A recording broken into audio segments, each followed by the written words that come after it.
ஆகார், தடுமாறி கொண்டிருந்த ஆகார் ஆண்டவருக்கு ஒரு பேர் வைக்கிறாங்க. அது என்ன பேர் அப்படின்னா, நீர் என்னை காண்கிற தேவன்.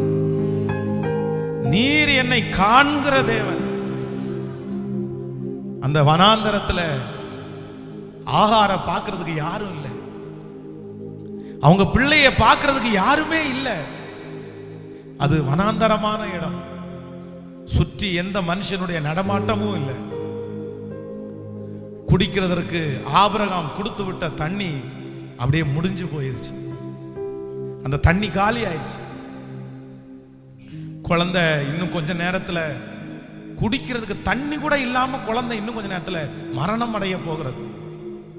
இந்த வனாந்திரத்துல யார் என்ன பார்க்கிறார், இந்த இடத்துல யார் என்ன கண்ணோக்க முடியும்னு எதிர்பார்த்துட்டு இருக்கும்போது வேதம் சொல்லுது, கர்த்தருடைய கண்கள் குழந்தைய பார்த்துருச்சு. கர்த்தருடைய கண்கள் ஆகாருடைய குடும்பத்தை நோக்கி பார்த்துச்சு. அந்த தேவனாகிய கர்த்தர் தான் இந்த ஆராதனை வேளையில நின்று கொண்டிருக்கிற அன்பு பிரதர் சிஸ்டர், எங்க அன்பு தாய் தகப்பனே, ஆண்டவர் உங்களை பார்த்து தான் வாக்கு கொடுக்கிறாரு. மகா, நீ வடிக்கிற கண்ணீரை யாரும் பார்க்கல, நீ படுகிற பிரயாசத்தை யாரும் பார்க்கல, நீ படுகிற அவமானத்தை யாருமே பார்க்கல, நீங்க படுகிற கஷ்டம் யாருக்குமே தெரியாது. நீங்க உங்க சரீரத்துல பலன் கூட இல்லாம நீங்க பாடுபடுறத யாருமே பார்க்கல. ஆனா இஸ்ரவேலின் ஜெயபலமான கர்த்தர் இன்று வாக்கு கொடுக்கிறார், என் கண்கள் உன்னை கண்டது.